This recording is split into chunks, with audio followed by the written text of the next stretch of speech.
just like that. Refs counting up to 3. 1, 2, 3, winner. You see, 1, 2, 3, winner. Referee shouts louder. 1, 2, 3, winner. You're the crowd's thunder. Welcome, everybody. It's your guest ref, Versace Stoner here today with a very special episode, the first ever episode of 1, 2, 3, winner, where we talk to the referees. Today, we got ref Joe King. Welcome on. Let's bring him on, folks. Let's bring him on. Welcome to 1, 2, 3, winner podcast. You know, this is the inaugural show. We are just starting things off, and I'm very excited to have you on. Thank you. I'm so excited to be here. Like, I'm glad that this is the first one. This is quite an honor. Thank you so much for having space for myself and for other referees. You know, and that's the thing. You know, I was talking to a few people, like a lot of the time. I talk to a lot of people, in wrestling. I come from new setup. I talk to a lot of people in wrestling. I do a lot with the indie scene. I talk to a lot of the local guys, girls, and some, even like, TNA, NXT wrestlers, Impact. I've been around, right? But I don't think there's enough spotlight on refs. I just don't. I don't see it. And refs are much more important than just what you see in the ring. Mm-hmm.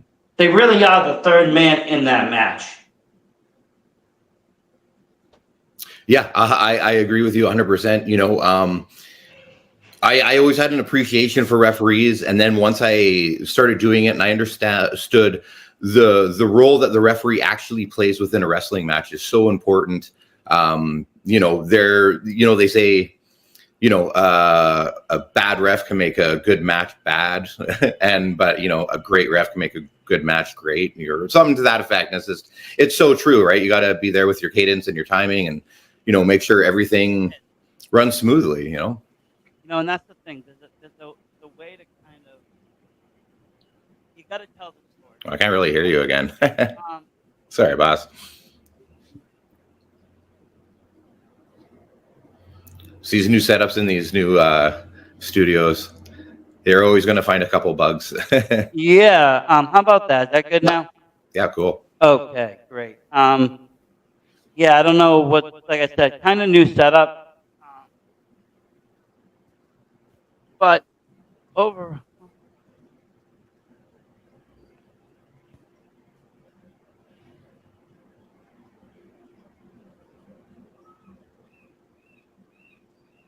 Hello? Okay. Hey, there we go. There we go. I think that's going to work. That's the right setting. Good thing I can edit. Good thing I can edit this. But yeah. Okay, so you're right.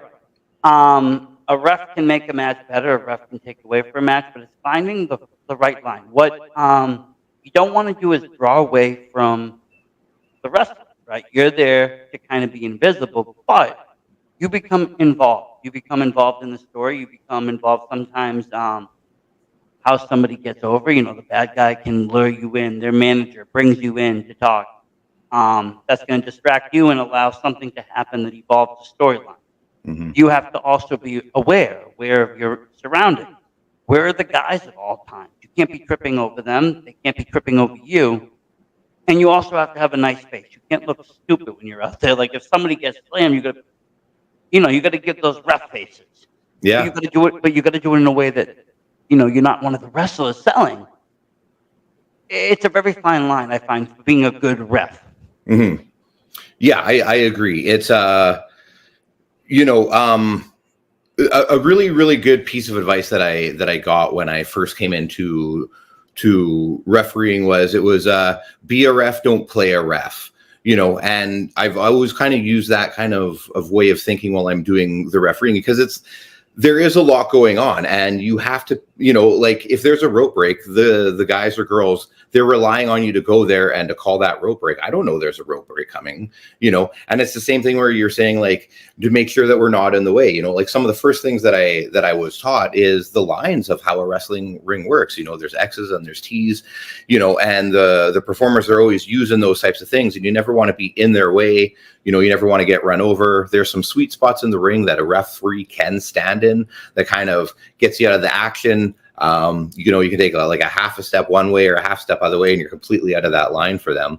But yeah, it's kind of being, not seen until you actually need to be seen, like hitting those 1, 2, 3s. That's a referee's spot, like that's where we shine. And that's where you want to like make those spots as big as possible when you're counting down those things. But like the same point is you don't want to like oversell it where you're counting too fast or too slow, because, like, the performers or the wrestlers, they're sitting there and they're relying on you to hit that 2 count properly so they can kick out if they need to kick out. If you're counting it too fast, then you're going to blow the match, and the match will be over. And there's just so much that goes into like small little details that a referee does play to really help push along that line. And, there are ref distractions, and, sometimes things are happening that are out of your control, and you try and maintain control as much as possible while pushing that storyline forward without kind of like making yourself look like an idiot on the same time, so.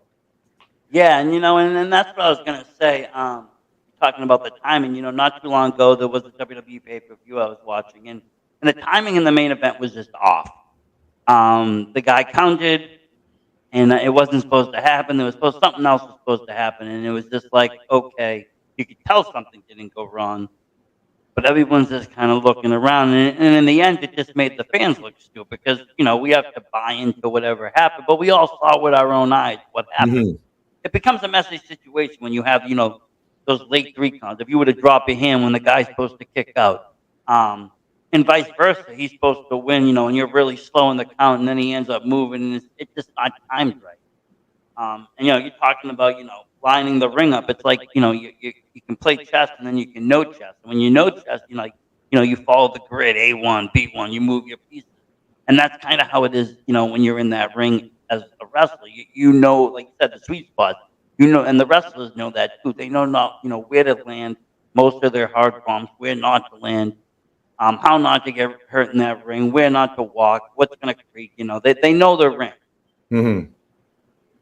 Yeah, exactly. Kind of like also like letting the wrestlers know where you are in the ring.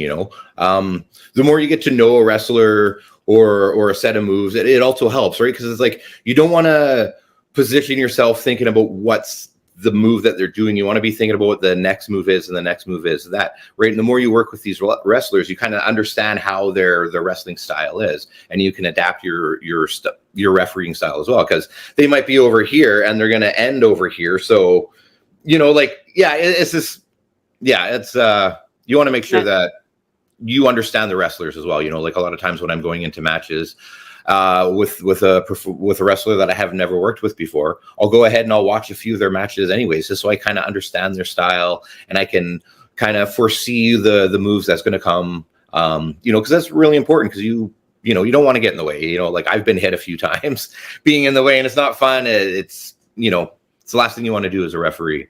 Yeah, and then plus it kind of teaches you how to interact with the guy or a girl, because you see these minor interactions on watching from a fan. You see them, you're checking for weapons and stuff. You guys are relaying messages and people are talking, but certain things work for some guys and girls, certain things work for others. Others like to get aggressive with the ref. They want to push you aside, stupid zebra, this or that. Other people just kind of more the traditional wrestlers are like, oh yeah, check me, I'm fine. You get a whole variation of what can, be done. So it's good to kind of know what you're working with, how to be adaptive, so forth. Now you've been doing this like quite a while, though. Like I've been doing it for, professionally about 3 years now. So not that long, but long enough to know not where to stand, I guess. Now, did you go into pro wrestling as of like wanting to be a ref? Did you go in there starting to wrestle first? How did you get into that?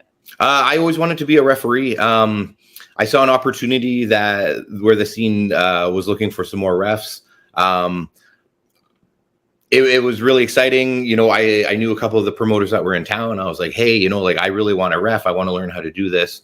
You know, and the first thing they said is, well, we're not going to let you inside a wrestling ring until you learn, you know, the fundamentals of a wrestling ring, you know, and that's kind of like the basics of wrestling, you know, like how to lock up, how to take a bump, a front bump, a back bump, you know, how to run the ropes, all those types of things. So, you know, I went in 2019 and I started training to be a wrestler just so that I could kind of learn the ropes. And, you know, it was kind of like what I was saying, like kind of foreseeing what the next couple moves are, right? So if you're training and learning those moves, you kind of understand a little bit more of that psychology of the referee or the wrestler. So that's what happens. I started just training, learning it, and, you know, at the end of class, after we learned the moves that we learned for the day, you know, we do like these little mini mock matches, and that's where I'd start refereeing and just kind of like refereeing for everyone. And just like learning little things, because there's a lot of small little details that referees do that, you know, make a lot of sense. I mean, you might not catch them, but like if you don't do it, it really takes away from the match. And, you know, it's the best way to find out those little details is, you know, getting your 10,000 hours in and just kind of like, you know, train as much as you can and do as many matches not in front of people as you can, and, you know, like learn those small little things, like go back, watch other matches with different referees, understand their style and what they do, and kind of really understand why they're doing it, you know, like, you know, especially when you're working with like a lot of baby faces, heels, like those matches are a lot differently, especially with tag matches. They're different than singles matches. And as a referee, you treat those matches a little bit differently in just the psychology of how the match is being put together. So it's a lot of fun, and It seems to be, you know, it really does seem to be a lot of fun because I mean, let's face it. I mean, I grew up watching wrestling. I grew up watching WWE. I grew up watching WCW, and like I said, a lot of the times. Granted, I didn't, you know, the refs weren't, you know, major stars, but they were solid refs in WWE, like Herb Ebner and other people, like, you know, and they had the storylines and all these other things that they would do. And, you know, once in a while we get special guest refs and all these other things. So it became, you know, I learned quite quickly that, you know, refs were part of the roster. Mm-hmm. And, you know, I noticed that too, you know, like if you were to go to school, you know, you want to become a ref, even some places, you know, for like managers, other things, you have to go through those fundamentals. You have to learn what happens, you know, no matter what, at the end of the day, at some point you might have to take that bump. You're going to get knocked down in a match, the guy gets you. You have to learn how to do all that. You have to learn how to roll. You have to learn how to run the rope if somebody throws you off it. You have to be in that position. You also have to be in shape. I mean, every 2 minutes, you guys are jumping down, jumping here, jumping there, and you're going to be fast with those. It's burpees. You're doing burpees the entire match. You know, if a match is 15 minutes long, it's just you going up and down, yelling 1, 2, and like letting all the air out of your lungs, and then jumping back up. And but this takes a lot out of you. This takes endurance, and endurance takes training. Yeah. It's not something you can just kind of do on a Saturday night and never like go to the gym, never work out, never try it, because you're going to get gassed before they were even, you know, come to the ring. Yeah, you're part of that. You know, you're part of that show. So I can see that. I mean, you're in good shape. You're not, you know, you look like you have some muscle mass. You know, you look fit, trim, and like I said, that goes with part of it. Like I said, you have to dive. I've seen, you know, some reps do crazy dives. They come down. They're quick though, because if you're not quick, the fans are going to call you out. It's going to look stupid. A slow count looks dumb. Yep. The fans, they will catch you on every single mistake that you make, you know. And as a referee, like I'm used to getting booed, kind of like I do a lot of character work with my refereeing. But there's a difference between like getting booed for your character work and getting booed because you messed up. And it's so humbling. Or like if you blow a rope break or you call the wrong thing, you will get booed out of that building. And it's a horrifying feeling. Like it's not fun. So you never want to put yourself in that position where you're like, they're booing because I blew it. You know, I have one job and I blew it. So I go to Maine a lot for wrestling. I'm from Mass, but I go to Maine a lot. And, you know, the one of the promotions, you know, they go about, they have a joke like, Maine's favorite wrestler, referee, and they bring out this guy Eric Greenleaf, and the whole, all the fans just boo the shit out of him. Yeah. But at the end of the day, I think they really, they respect him. He's a good ref. He does good match work. He's clean. But then, like you said, that's not the issue. It's when you do have people complaining about ref because it's like, what is this ref doing? He's not following cues. He's missing spots. Mhm. The timing is off. And you can kind of tell that after you get in the scene for a while when things aren't working and what the ref is doing. But that takes training. You can't just learn how to be a ref once and expect to be great. You gotta work those matches, like you said, the dark matches in the gym after your training. That's where you're gonna perfect your craft. That's where you're gonna develop that character. And then you can deliver it live. Yeah, and that's the time that you kind of get to talk to the wrestlers as well and just be like, hey, when this is happening and I'm doing this, like, how should I approach this? Or how should I approach you? Like if you're a heel and I'm getting in your face, like, how should I deal with that? Or if you're a baby face, like, how should I work with you as a baby face? And that's when you really get to question your role and how the wrestlers want you to play that role. Like it's amazing how much information people will give you. Like sometimes you'll be like, people will be like, hey Joe, like we want you to be like a very, like, be a ref, like just be a ref, call everything exactly, don't slow count, don't, like just if we go out of the ring, start a count right away, or sometimes they'll be like, hey, we're going to be out of the ring for a little bit, so like come out with us, or give us just a little bit of leniency because we're this is the spot that we want to do and we're really going to be telling the story about this. So you're like, okay, sure, right? So you can kind of adapt your style a little bit, but it's really like working with these other guys when no one's around that you can really like question it and figure out the site. Like I keep talking about psychology, like wrestling's all about psychology and storytelling. And, if you don't understand the story, it's really hard to contribute to, play the role or however it is that they're trying to get across. Right. So, yeah. And I mean, especially like on indie wrestling, unlike a lot of TV wrestling, the matches aren't scripted, beginning to end. You got your few spots that people want to work, but the rest is kind of there. So you got to follow along and you got to listen to cues. You guys got to keep it communication. So where, like you said, go out, spend a little bit more time. Don't go out and fast counting and all of a sudden they're trying to do their spot and you counted both out and the match is over. That's not going to look good for nobody. Yeah. At the end of the day, we're putting on a show and we're there for entertainment. So you want to make sure that you're not blowing anything. But it's like kind of like what you were saying as well. Is like you also want to learn the lingo, right? Like there's a lot of lingo that wrestlers use when they're talking to each other. Sometimes you need to relay messages to each of the wrestlers, right? Whether it's a timing cue or something's going on. Like you said, not everything is scripted, right? Like we're listening to the audience out there and the audience is really telling us what they want and what they want to see. And we have to be paying attention to those things. So a lot of times in the middle of a match, something's going to change and they'll be like, hey, Joe, blah, blah, blah. And they'll tell me something and I have to know what they're talking about. And so I can relay it to the other wrestler or, there's a lot of things. And I think the other biggest thing is like safety is the number one thing about when we're working in that ring, right? So we want to make sure that we are safe and, that we're able to communicate things. Well, like a lot of things happen bad in well, that's the other thing I was going to talk about. I mean, yes, your job is, as the entertainer is to referee the match, right? You're going in there, you got to make sure everybody's playing fair. There's nobody weapons and, the counts are there, the rope break, all that. But, the real role behind it is we're making sure everybody's safe, everybody's still breathing, nobody's, concussed, nobody's broken bones, nobody's sitting there, can't, lifeless. You have a lot of responsibility in that aspect because you could be the first person on the scene to somebody being in. Yep. No. Yeah, exactly. There's a lot of communication that goes between the wrestler and the referee of just like how they're doing, how their condition is, if something's not right, if, I've been in the ring and I've seen some, not fun accidents happen and, you got to think on the fly and you have to think without panicking, like you have, like things are happening in real time and you have to react to those things responsibly.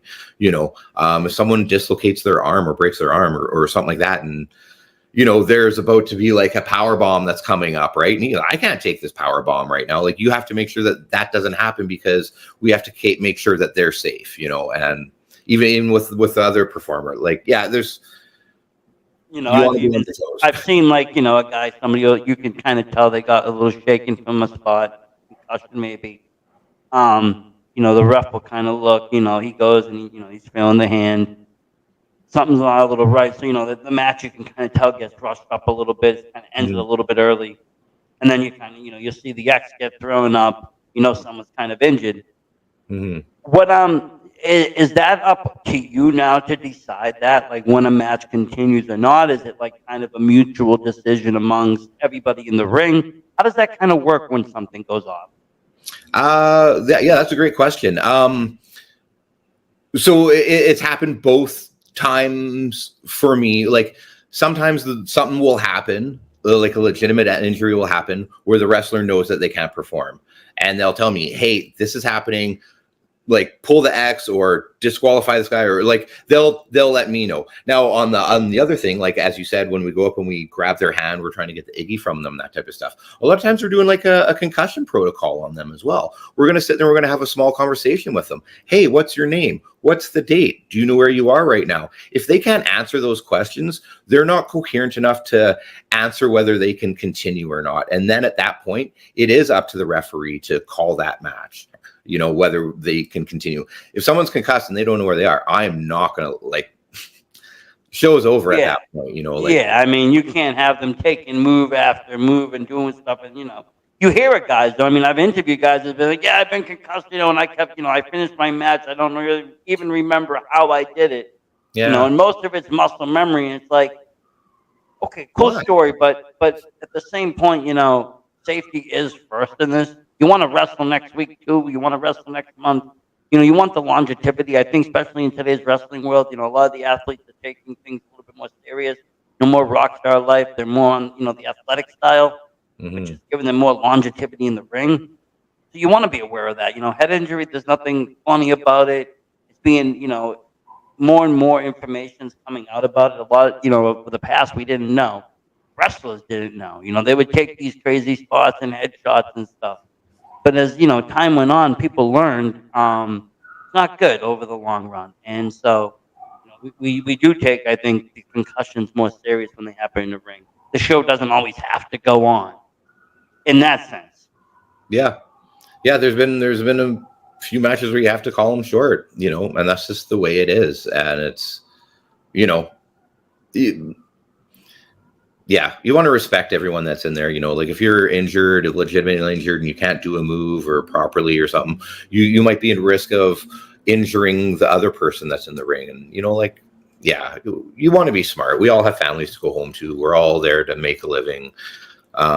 We all have to work the next day or the next weekend or whatever it is, right? So let's make sure that we're all, as healthy as we, let's go in coming out the way come out the way we went in, right? So. Now, what is the worst injury that you got, like, you had to witness as ref? Oof. The worst. There was one of the first matches I did. Someone dislocated their shoulder, which was really gross. We had to change the ending of the match at that point. Someone else ended up going through a table. They didn't tuck their chin properly, and they hit the back of their head on the table, knocked themselves out. That was one of them. That was not a fun match to go through. Everything just kind of went wrong in that match.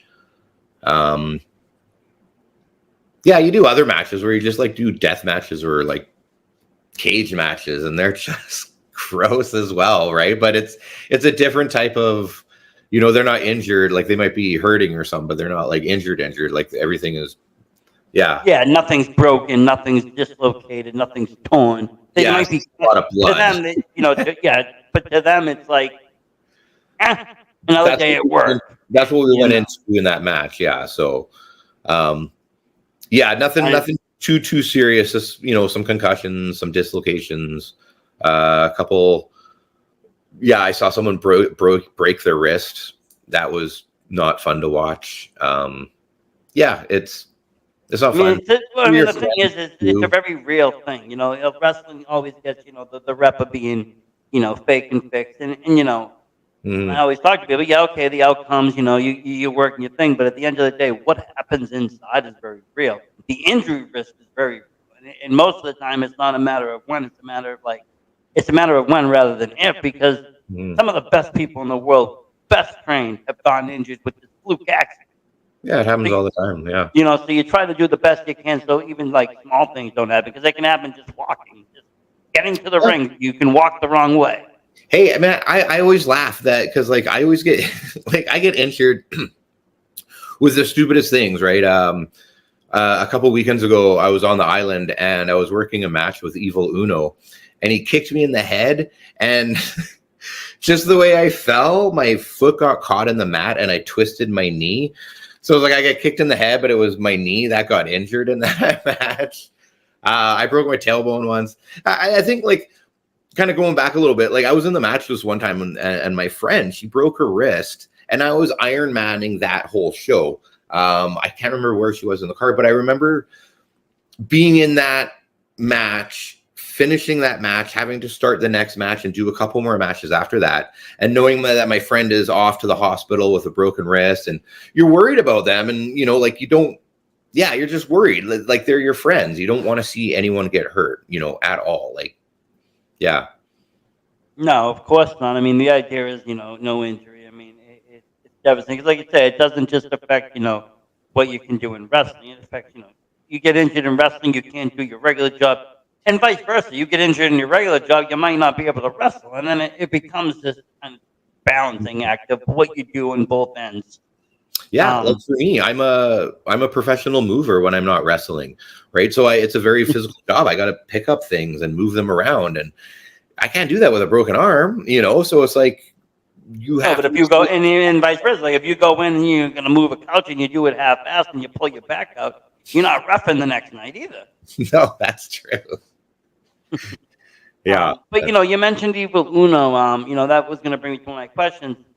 Have you get starstruck work in some of these high profile matches as a ref? Yes, 100%. Like while we're all professionals and we're all there to do a job. So a lot of times it's kind of like going into the event. I'm really excited to meet these people. While it's happening, I have a lot of adrenaline. There's a lot going on. Like there's a lot going on when there's a show happening.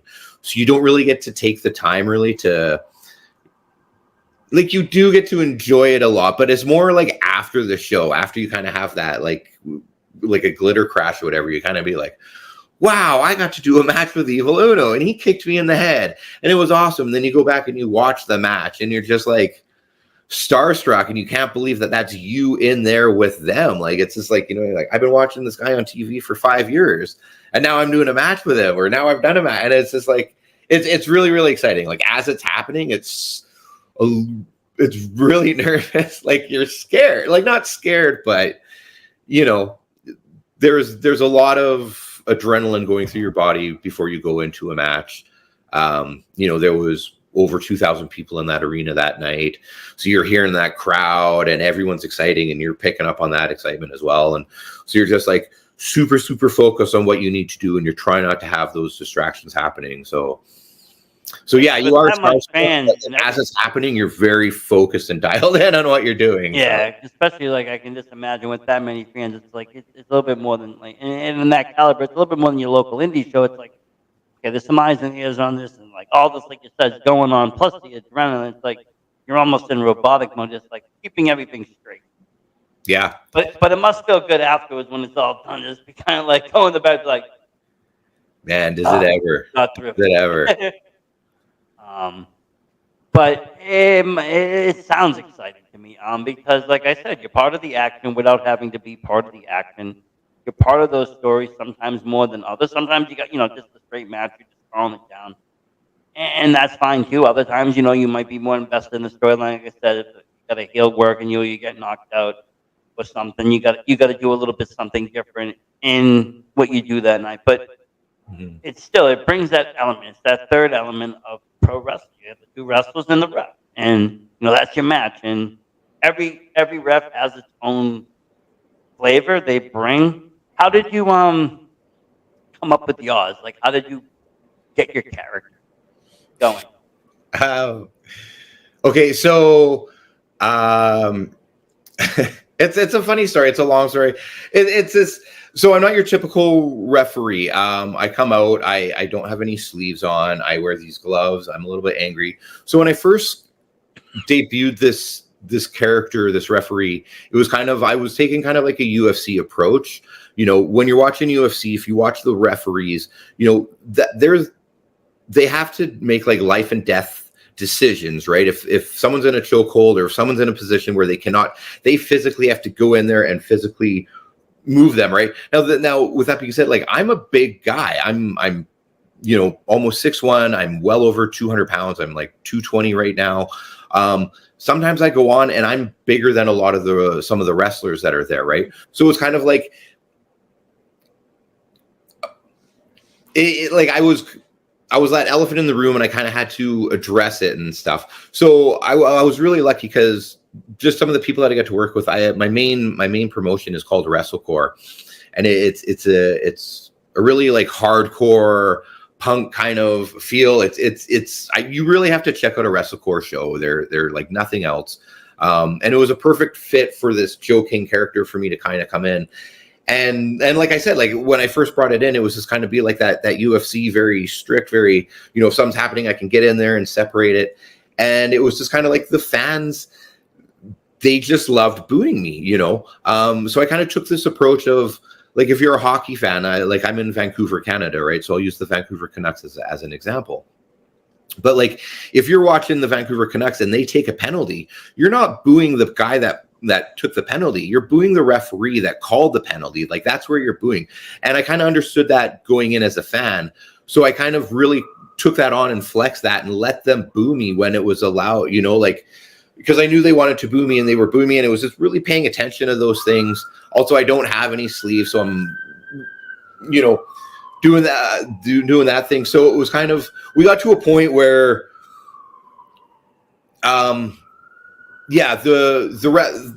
the crowd was really cheering for me and, booing me at the same time. And like, I was creating a little bit of a distraction just of who I was and that type of stuff. And that's hard as a referee, because you don't want to be pulling away from the match. You really want to let the wrestlers do what they're doing. And then, like I said, like 1, 2, 3, that's our moment. Like, that's when we take the moment. It's the same thing with like little things like when the baby face comes out, get out of the ring or move them. Let them have that moment on the TV or with the cameras. So you're not in the thing. It's just small little things like that. But so I started doing this thing because like I'm the head referee of WrestleCore. I'm the head official of All-Star Wrestling. I'm the main of so all these different promotions, I was always the head referee.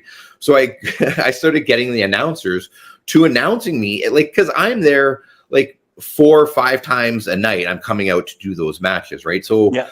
I'm not a main character, but like I'm a continuous character throughout the night. So people got to know me, they knew my name, and they were booing me. So I got the announcers. Hey, every time I come out, say your your referee for this match is head official Joe King, and people would boo me and they hated it. And it was just, yeah. So we've really kind of created this heel referee kind of thing without it. Yeah. So, but more out of the traditional sports. I mean, it's like, you're right. An official calls this play. Oh, that official sucks. Oh, F this official. Screw this official. Stuff. I can see it now in football and all the other games. Screw that umpire in baseball or whatever it is. You know what I'm saying?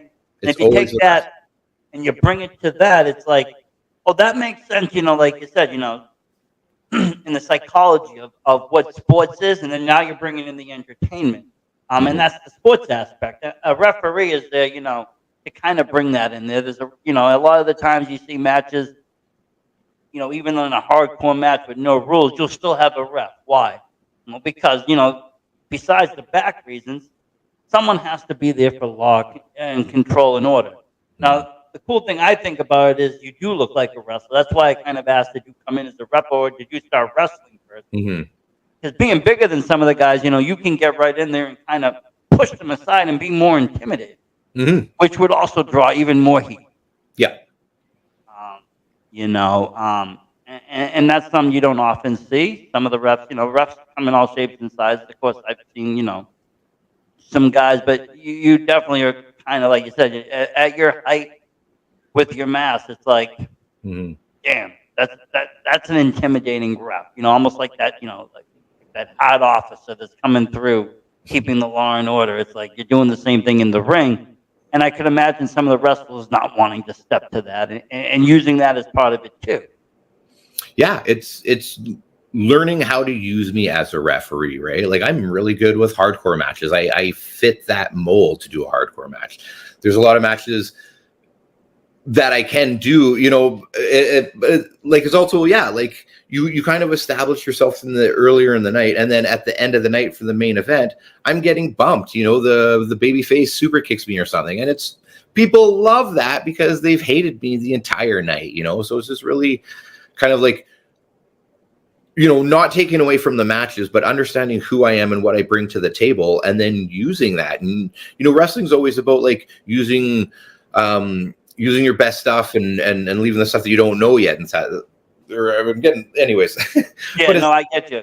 Yeah, it's really like figuring out how to use me as a ref, and that size advantage. If I'm doing a cruiserweight and I'm towering over the two cruiserweights, it doesn't quite make sense. We can make it make sense, but you have to know, like, the booker has to know how to do that. And yeah, but you could also there's work a payoff later on in the night. And, you could also work, if you got like a monster heel in there, and let's just say, you've been getting, those boos all night long, and the heel loses, and you see the opportunity, you can have him wig out, take you out. That will get the crowd going wild because they've been waiting for you just to get hit all night. You've been pissing them off. And it's like, you can get over that way without having to do anything else, and you're still putting the wrestler over. The heel's now got even more heat. He's got more pistols running out, trying to stop him. But yet they still won't wanting him to beat your ass because, again, you're that ref, and it all just kind of works in harmony. Yeah, I always like seeing how they involve the ref because, again, that's part of the story, but it has to fit in there to be both logistics and not obvious. And not the same thing every match on the card. You can't have the same spot. You can't get knocked out every match and a new ref have to come in. You can't, do different things. Let me ask you, I always ask all the refs this. Have you ever had a, Montreal screw job, anybody? Just totally just go against what was supposed to happen? No, close. I came close to it, though. I won't go into too many details, but there was a situation where management came up to me and they just said, "Hey, Joe, we're concerned about this match. We want to make sure the match goes this way, and we're making we want to make sure that you make sure it happens." And I was like, "Oh, okay." So I didn't know what to expect during this match, but management was very concerned about some of the people in it wanting, I guess, to go into business for themselves or whatnot. Well, it can happen. And, and I've heard stories from other refs saying, I've seen things and it would be like, a wrestler will tell them right before the match, hey, the booker wants this now to happen. And, there's no time to go and ask the question. You do the wrong thing. And it's like, I heard one ref got slapped around afterwards because, he just believed in what the other guy said and put the other guy over. And that wasn't how it was supposed to be. The wrestler got mad. He's like, what the hell are you doing? Who okayed this? And the other guy's like, well, he said, I didn't say. And, you should always ask, who's in charge. But people do go into business for themselves sometimes. So you got to watch that. Mm-hmm. Yeah, it's weird. We're all professionals. We all depending on what show, too. I mean, obviously, if you're working for you're a known persona on a known show that's running, quite frequent.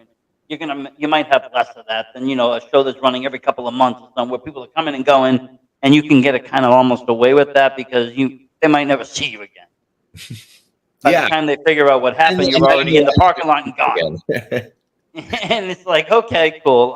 But these things do happen. Wrestling's a wild sport. It's not like other sports. Because anything can and will happen. Yeah. And sometimes when things don't go as planned, anything just goes, and it's like the whole night, everything can just get shifted at a certain point. You just gotta flow with that. Well, and to that point as well, it's like The way I see shows, right? Like some promotions do it differently, and some promotions. So some promotions, they like to tell stories just through the matches. So every match is like a mini story, right? So when you get that, and you don't really have an agent working. There's no fluid, like the whole night doesn't kind of flow. Where you get to some promotions and they look at like the whole night as a one storyline kind of a thing, right? And every match has a particular point that they're trying to get through to tell this big overall story. So when you're doing a thing like that and you go into business for yourself and you go against it just ruins the entire night, not just the one match. It's Well, you know, yeah. 'Cause and then, of course, you'll never see them again because no one's going to book them if they do that. No, that too. And that's the thing I think a lot of people don't, well, they should realize. I mean, I'd hope they realize that a show isn't about one person. It can't be run by one person. One person can't make a show. It takes the whole team It to really really put everything together. Everybody got to do their part, and sometimes even beyond. Because, if something happens, somebody's got to step up and get it done. Everybody's got to sometimes do something, double duty. Things happen. Mm-hmm. But at the end of the day, you work for, yes, your character, but you also want that promotion that you're putting the show for to be also looking good. Because, I mean, that's where you're being spotlit right now. That's who's showcasing you, is that promotion. Yeah. So you want them to look good as well, because most of the time the promotion's got a bigger following than the wrestlers because they got all these different fans. Mm-hmm. They're also the one paying the bills. Yeah, but like that said is like we can't do it on our own. We're relying on the other person, the other competitors to make us look good. Like I'm going to do my best to make you look good. Please don't make me look bad. Like There's a lot of that's the kind of mentality that you're going into these matches with is like, I need you. You can't have a baby face unless you have a heel, and you can't have a heel unless you have a baby face. So you need both of those characters to do what they're doing to do what. Like I said, like you can't be a good guy if there's no bad guy to be a good the guy. bad guy has to do something so the fans feel for the good guy. And if one doesn't become a good bad guy, they might not even feel for the good guy. And then vice versa. If the good guy isn't acting good enough, you'll have the effect where, the people start rooting for the bad guy. Me, I'm a fan of heels no matter what. I always like the bad guy. I like the bad guy in horror movies. Most of the time I'm rooting for the killers. It's kind of the same thing in wrestling. I'm like that odd fan that's like, oh, there's the bad guy. Let's see what he can do. Because I find them more interesting. The way they, get the heat, what they do to draw the fans, what do they do to put the other guy over. It's always something different and unique. And I find that interesting where the babyface comes out. And most of the time, there's only like 2 or 3 archetypes that they fit. It's like either you're an underdog babyface, you're a hometown hero, or you're just, that guy that people like because you're cool. And it's like that's the 3. Heels, you have many different. You have these dark characters. You have psychopaths. You have people that just come out and insult you. There's more variety of it. There's more flavor to it. Yeah, like with that being said, like as soon as you come out of the curtain, the fans have to know whether you're a baby face or a heel. But it's like I think it's a lot easier to make people cheer and like be excited. They're excited to be there, excited to see the show, so you can get them to cheer a lot easier.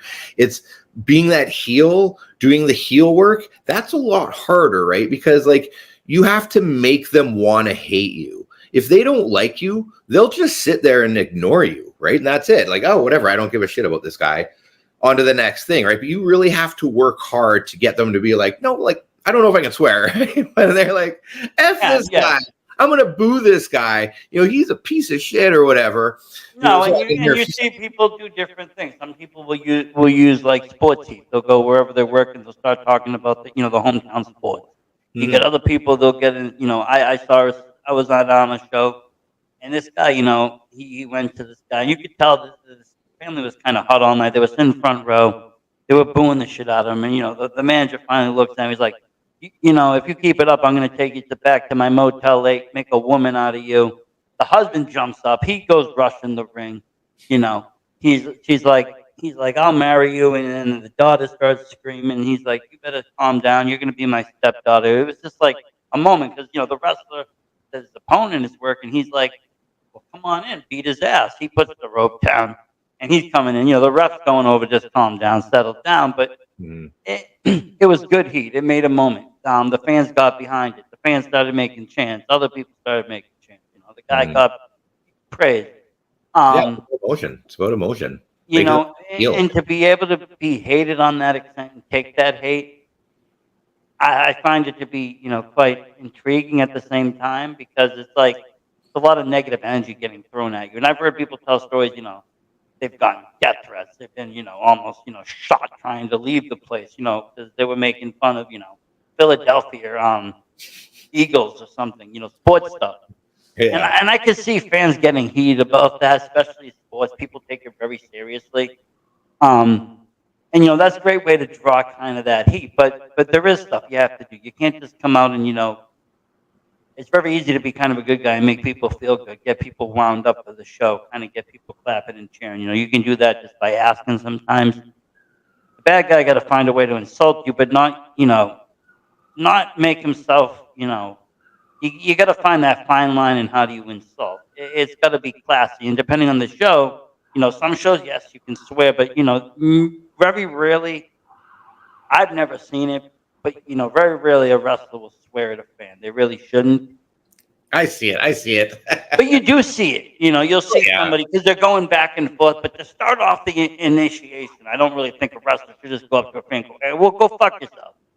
Yeah, But you're if right. you're- Like there's a if it you don't want escalates to to blow that your point, load within the first minute of a match, right? You want to like bring in those points. If you want to work a fan, like you really like beat up your opponent while he's, you go out there and then you really gear up and get into that fan's face and you go back in the ring. So there's particular points where you want to do. You don't want to just come out and be like, I'm a bad guy, blah, blah, blah, blah, blah. And then you got nowhere to go after that because you've already done all of your bad shit, I like when you know what I like. I like when the wrestler like takes the guy. You got this really favorite. You see the fan in the front. He's really into this. The baby face. So you bring him right in front of him. You're like, you know what? You're making me do this. And you see the heel just starting to hit him more, or stop him, or beat him up, and right in front of the fan's face. Fans just like, just simple things. But again, it's just ways of finding unique ways to draw the fans in, and I think that's what's really cool about the indie scene because yes, you can they draw fans in on TV wrestling, WWE, AEW and stuff, but the intimacy isn't there. You're not inches away from the fan. The fan, I've had wrestlers land on me. I've had wrestlers fall and sit next to me. I've had kids next to me be used as weapons. I've seen it all.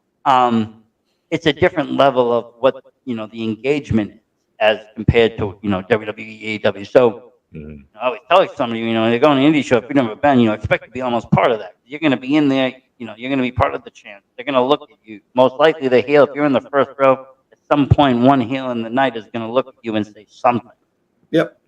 Yeah, like with indie shows is we know a lot of the fans. They're at every single show anyways, right? So it's like you establish those relationships and, you get to have conversations with them in real life and on Instagram and Twitter. And, indie shows are a lot more intimate because it's, you get to know each other a lot more. Like I know a lot of the fans a lot more and the fans know me a lot more. It's just not just the person in the ring, but on my personal life. And, you get really invested with that. And, it's fun seeing all these people when you go to shows. So No, you do. And heel or face, I know that people, say heels should never come out selling merch and stuff. I'm all for it, especially when they're staying character. I'll buy merch. I'm a big merch guy. I buy a lot of merch at shows. I buy shirts, I buy cards, I buy anything people sell because that's how I support wrestling. I like to support wrestling. I started back in 2020, I started podcasting a little bit and I started seeing, the pandemic, we lost wrestling up this way in New England. And so I started seeing, all the guys and girls at home and, doing nothing. So I started, buying shirts and buying things and helping them just to get to the next, stage. So when this ended, we would have wrestling, come back, I just try to do my part. I like the indie scene. I think, these are the stars that we're seeing today are going to be on TV tomorrow. A lot of them have been already there and making it to the next level. Mm-hmm. And so, I support that. I believe in that. And so again, that's really where my passion is. I just love seeing it all. I love seeing the players in it. It doesn't really matter where. But let me ask you, because we're just about out of time. You mentioned all these promotions. How can people find these great shows? How can, pardon me, sorry, say that again? How can I was saying we're just about almost out of time, but you mentioned a lot of great promotions, a lot of great shows that you do and stuff. How can people find all this great stuff? Well, what they can do is they can find me on Instagram or on any of the socials at Joe King Referee. And a lot of times I will be putting out what show I'm going to be there that weekend. Also, kind of just get to know your local promotions that's happening. Follow them, that follow and share, and like that helps us out so much. But yeah, if there's a wrestler or referee or someone that you really relate to, follow them on Instagram or follow them and find out where they are and buy a shirt, bring a sign. Even it means a lot. It brings so much more to that show. Awesome. Thank you. Thank you for coming on. Thank you for all you do. Like I said, the ref has a really important role, the safety role, in getting that story going, making it make sense, and sometimes making it the bridge, being that bridge in the story. Not an easy job. It's not always rewarding. Sometimes you're hidden. You're not the main event. You're not the main man. You're not going to hold the title. You might not make the poster, but you're part of that show, and you're a major part of it at that. Mm-hmm. Yeah, thank you, and like thanks for putting on this platform for us to be able to talk about it, and talk to different people in the fans so they kind of like understand and can appreciate that much more of what actually goes into a wrestling show. Definitely. Well, I see you say you're a head referee. If you want to send any of your underlings to me, you're more than welcome to have them come on the show too. Yeah, I always like it. I love to talk to refs, I'm part of this, and really, like I said, I want to spotlight them, give them a platform separate than I do the wrestlers, and really get that out there because, like I said, refs are an important job. Thank you for being this, and thank you for being on the first ever inaugural episode of 1, 2, 3 Winner. Thank you so much. I'm truly honored. I hope we get to do this again. I had a great time today. Definitely. Thank you, and thank everybody at home for watching 1, 2, 3 Winner. Today you're a winner too. Tachi out.